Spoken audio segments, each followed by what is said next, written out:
that one ball sack here. Push some in it. Woo, woohoo! You see that? So cool.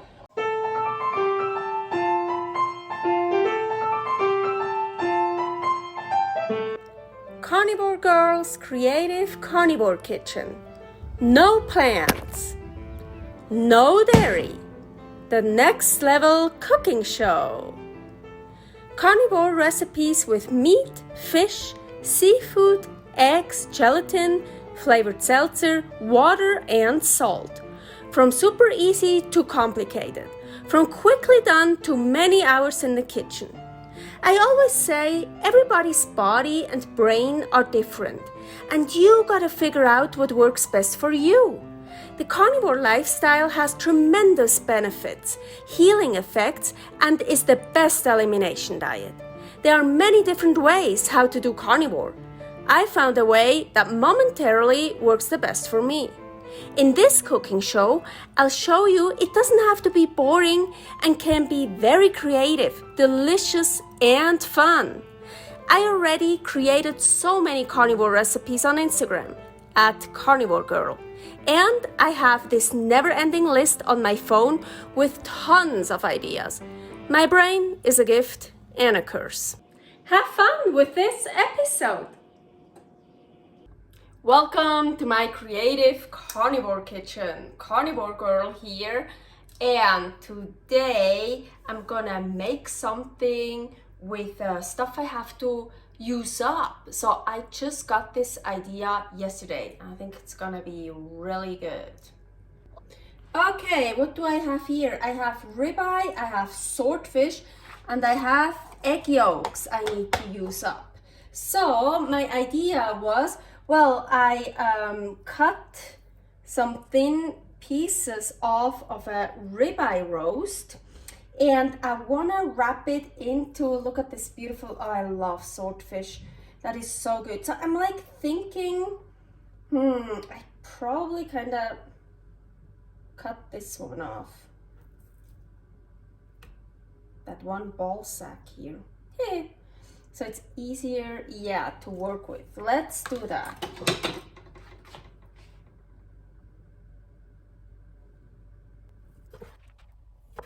Yeah, that looks good. That looks better to work with. So here I have egg yolk left over. Well, actually 2. If you want to know how I separate eggs, here is a recipe where I separate eggs. I always love doing that. Oh, popping the yolk. I wanna just spread some yolk on here. And here I still have some tuna spice. How I made the tuna spice is here. Want to grate it on it.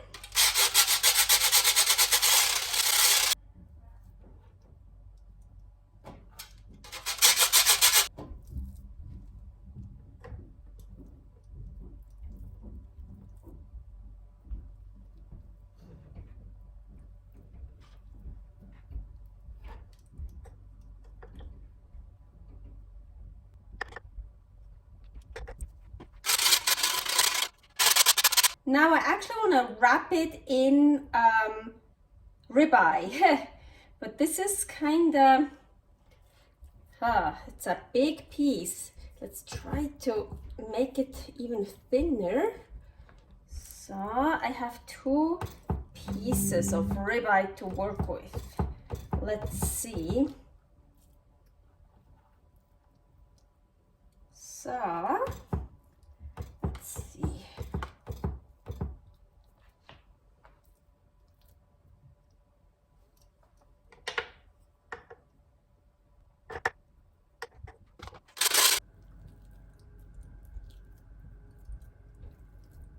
So I'm just gonna wrap it up here.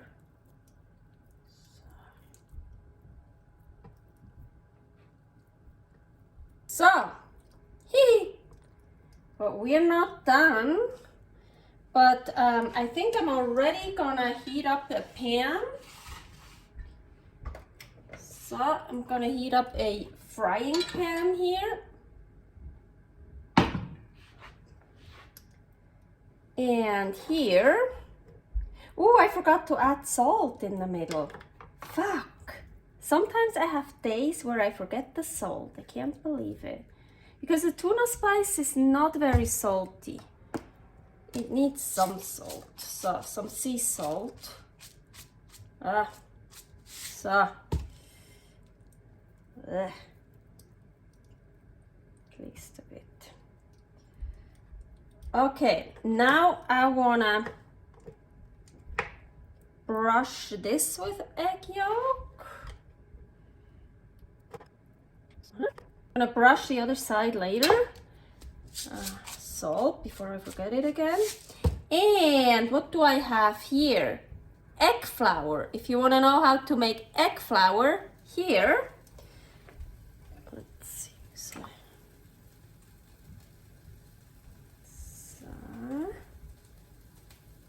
Put some egg flour on it.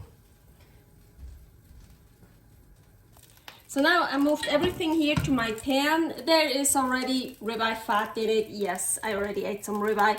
So I'm gonna put it on the side where I already put the egg flour on and the yolk. So I have it on really high heat, by the way.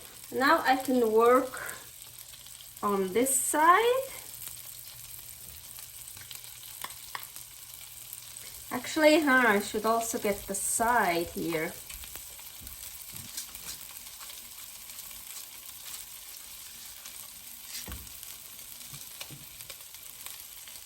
See if I can get some egg flour. Not really. Okay, let's put it here first. I don't want to turn it over yet.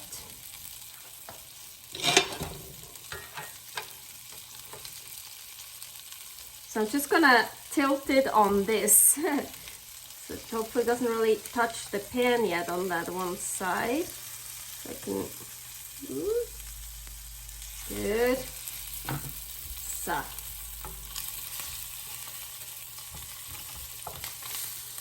So now it depends how much well done you want it. You just leave it on. I'm gonna turn it down a bit, so like medium low. And I definitely want my fish still a bit raw in the middle, not like totally cooked through. And I think we can already turn one side. Or usually what I like to do is high heat on all sides to brown it a bit, and then I lower the heat. So now we can do the last side here. Because if I do this, if I put yolk on it and the egg flour and the salt before, and I roll it around on the cutting board, I always lose like yolk and flour, because then it ends up on the cutting board. Here I like that, and then it's not too boring for me to just watch and wait until one side is done, so I can work on another side. And you don't need to put any fat into your pan beforehand if you don't want to, because the ribeye, well, it depends how, well, ribeye usually always has some fat in it. It depends. If you have really lean ribeye, then maybe you need some fat. So I'm gonna turn it up again a bit.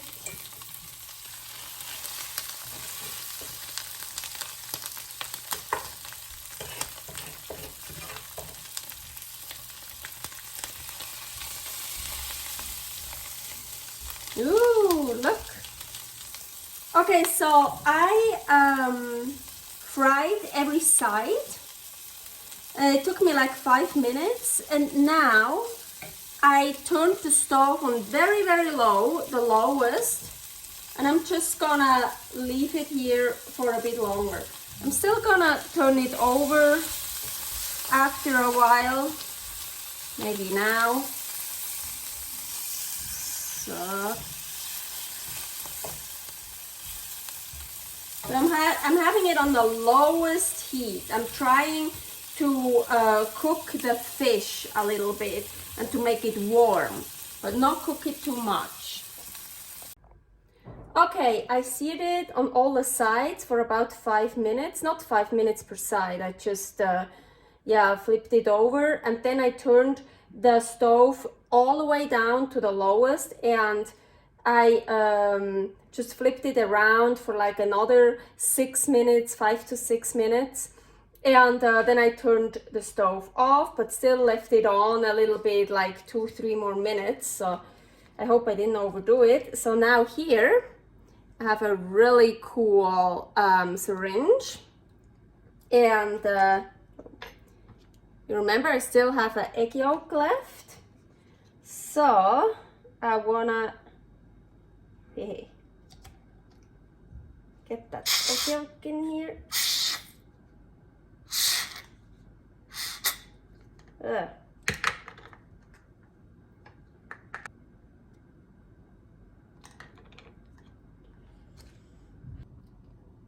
So I have the egg yolk, so now I have to know, like, I have an opening here, and I have an opening here, much lower.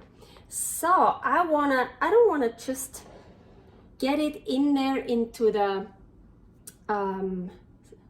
fish. I mean, we already used egg yolk, but that should be cooked now. I kind of actually just want to go between the meat and the fish and just like push some in it. Ooh, woohoo! You see that? So cool. Other side.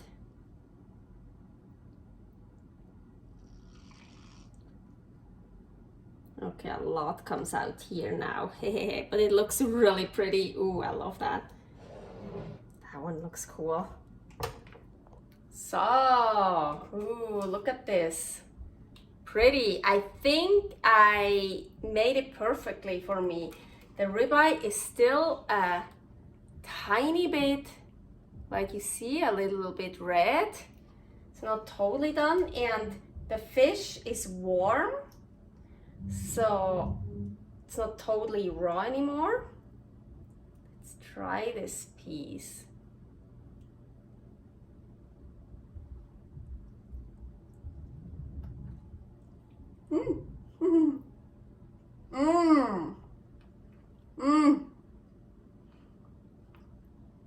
That combination is heavenly, so good.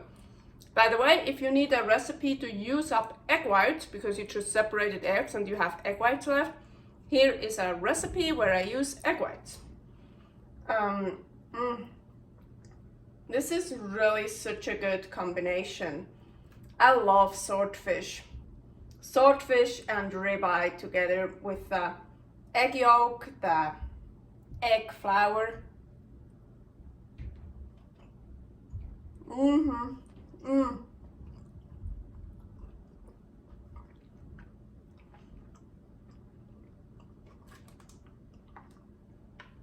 The egg flour gave it nice, like a nice crust here. See? And look at that juice. This is really good.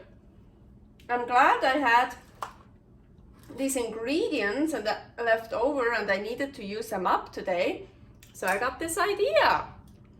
Okay, agüita, and servus. Thanks for watching. If you try out this recipe, please tag me and let me know how you like it. Subscribe, share, like, comment, follow me on Instagram @carnivorgirl. See you next week in my next episode of Carnivore Girl's Creative Carnivore Kitchen. No plants, no dairy, the next level cooking show.